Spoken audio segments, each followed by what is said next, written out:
কিছু মানুষকে আমার খুবই ভাল লাগে। এই ধরেন, এরা কফি খাইলো, এটাও একটা ডে। একটা বই পড়ছে, সেটাও ডেতে দেয়। একটা ফুল সামনে পাইছে, হাত দিয়ে ধরে এবং সেটাও ডেতে দেয়।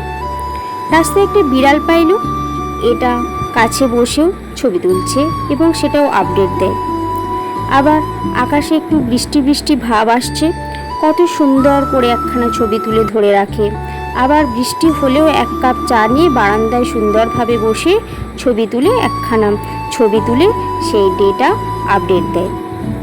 সাময়িকভাবে আপনার কাছে মনে হবে এদের জীবনে মনে হয় এই আপডেট দেওয়া ছাড়া আর কিছুই নেই। কিন্তু জানেন, তারা অনেক খুশি মানুষ, তাই তারা অনেক সুখী মানুষ। কেননা তারা সমস্ত ডেকে বাঁচতে জানে, ছোট ছোট মুমেন্টগুলোকে নিজেদের মতো করে আগলে রাখতে জানে। এত ছোট ছোট বিষয়েও আনন্দ খুঁজে নেয় এরা, যেটা আপনি বা আমি হয়তো পাই না।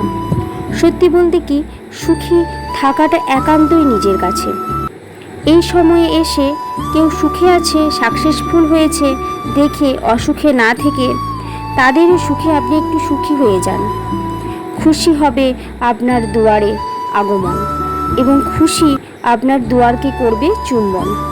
এই কারণের জন্য অন্যের সুখ দেখে জেলাস বা রাগান্বিত বা হিংসা কোনোটাই করা উচিত নয়। একটু সুখী হয়ে দেখুন, অনেক বেশি খুশি হয়।